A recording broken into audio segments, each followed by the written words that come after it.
दोस्तों एक सवाल पूछता हूँ। अगर आपने 5 या 10 साल पहले रूट कनाल ट्रीटमेंट करवाया था और आज भी वही दांत आपका दर्द कर रहा है, तो क्या इसका मतलब यही है कि डॉक्टर ने आपका गलत ट्रीटमेंट किया था या फिर प्रॉब्लम कहीं और है? और सबसे बड़ा सवाल ये है, क्या आपको दोबारा रूट कनाल ट्रीटमेंट करवाना पड़ेगा? आज का वीडियो आपको यही सब बताएगा और एंड तक जरूर देखिएगा, क्योंकि मैं एक ऐसी मिस्टेक बताऊंगा जो लोग रूट कनाल ट्रीटमेंट करवाने के बाद करते हैं और उसी की वजह से उनका ट्रीटमेंट फेल हो जाता है। ऐसे कौन से कारण होते हैं जिनके कारण दोबारा दर्द आ जाता है? दोस्तों सबसे पहले तो एक मिथ क्लियर कर लेते हैं। बहुत लोग सोचते हैं एक बार रूट कनाल ट्रीटमेंट हो गया मतलब लाइफ टाइम की गारंटी होगी। दोस्तों अगर यदि ऐसा होता तो सभी डेंटिस्ट रिटायरमेंट ले लेते। रियलिटी तो ये है, रूट कनाल का सक्सेस रेट बहुत ज्यादा हाई होता है, लेकिन ह्यूमन बॉडी और बैक्टीरिया दोनों अनप्रेडिक्टेबल होते हैं। पेन वापस आ सकता है। रीजन क्या हो सकते हैं? रीजन काफी तरीके के हो सकते हैं, जिनमें से कुछ ये हैं। हिडन बैक्टीरिया भी हो सकता है, दोबारा कैविटी भी लग सकती है, जो क्राउन जो लगा हुआ है वो लीक कर सकता है, मिस्ड कैनाल हो सकती है और पुअर ओरल हाइजीन भी हो सकता है। इसलिए पेन का मतलब हमेशा ट्रीटमेंट फेल नहीं होता, लेकिन इन्वेस्टिगेशन करना बहुत ज्यादा जरूरी होता है। दोस्तों कौन से ऐसे कारण होते हैं जिनकी वजह से ट्रीटमेंट फेल हो जाता है? पहली चीज तो मिस्ड कैनाल्स। कुछ दांत के अंदर एक्स्ट्रा कैनाल्स होती हैं। अगर एक भी कैनाल अनट्रीटेड रह गई तो इंफेक्शन दोबारा हो सकता है।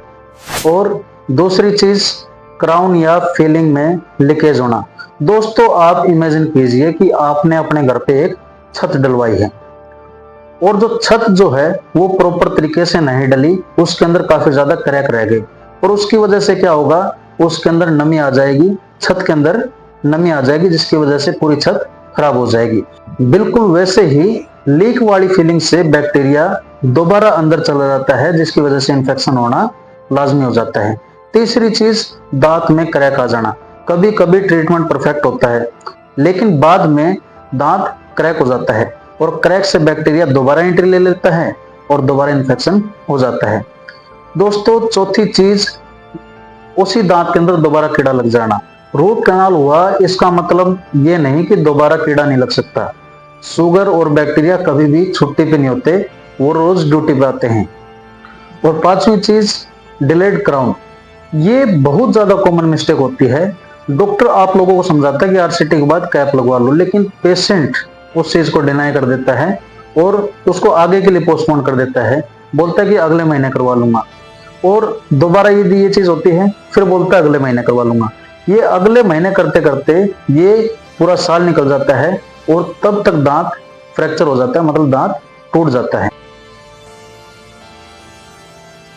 दोबारा रूट कनाल ट्रीटमेंट कैसे काम करता है? अब लोग डरते हैं और डर के मेरे से कई बार सवाल पूछते हैं, डॉक्टर जी दोबारा रूट कनाल ट्रीटमेंट मतलब फिर से पूरा टॉर्चर होगा क्या? लेकिन ऐसा बिल्कुल नहीं होता। मॉडर्न डेंटिस्ट्री में प्रोसीजर काफी ज्यादा कंफर्टेबल होता है और इसमें विभिन्न स्टेप्स होते हैं जो कुछ इस प्रकार से होते हैं। पहले जैसे कि हम एक्सरे लेते हैं, जो पहले जो फीलिंग हो रखी होती है उसको निकालते हैं, जो नीचे नकली नसें जो डाल रखी होती हैं फिर उनको निकालते हैं। दोबारा से नसों को साफ किया जाता है, डिसइंफेक्ट किया जाता है और डिसइंफेक्ट करके जब पूरी तरीके से ठीक हो जाए फिर दोबारा फिलिंग की जाती है और फिलिंग करने के बाद पेशेंट को कैप लगा दी जाती है। अगर इन्फेक्शन दांत के बाहर तक आ गया, मतलब मसूड़े से बाहर की तरफ नजर आ रहा है, तो कभी कभी सर्जरी की भी जरूरत पड़ सकती है, लेकिन ये चीजें हर एक पेशेंट में नहीं होती। दोस्तों कौन से ऐसे लक्षण हैं जिनको बिल्कुल भी इग्नोर नहीं करना चाहिए? अगर आप लोगों को ये सब सिम्टम्स नजर आते हैं तो आप अपने डेंटिस्ट को जरूर दिखाइए।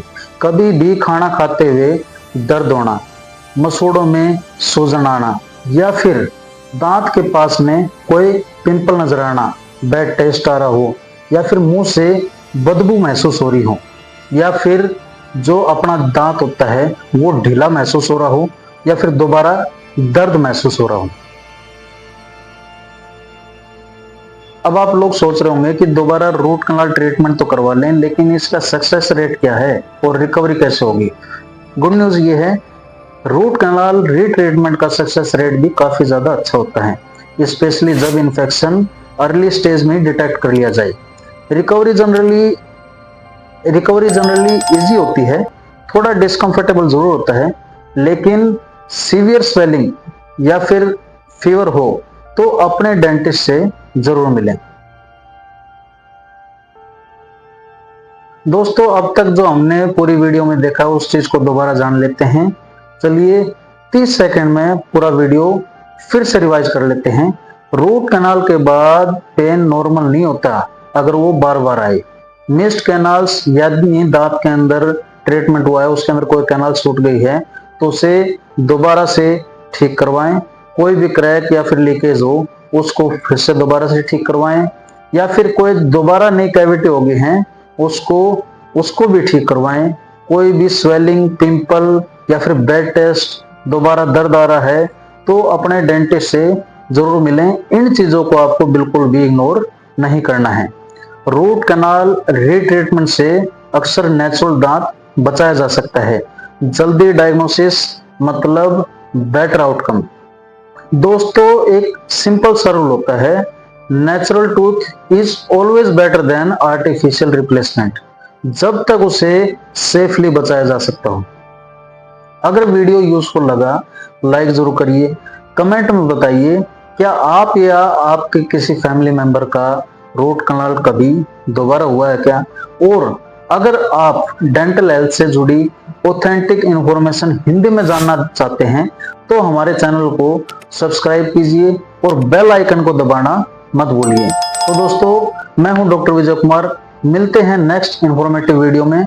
तब तक के लिए अपनी स्माइल का ध्यान रखिए, क्योंकि हेल्दी स्माइल ही सबसे बड़ी कॉन्फिडेंस की पहचान होती है।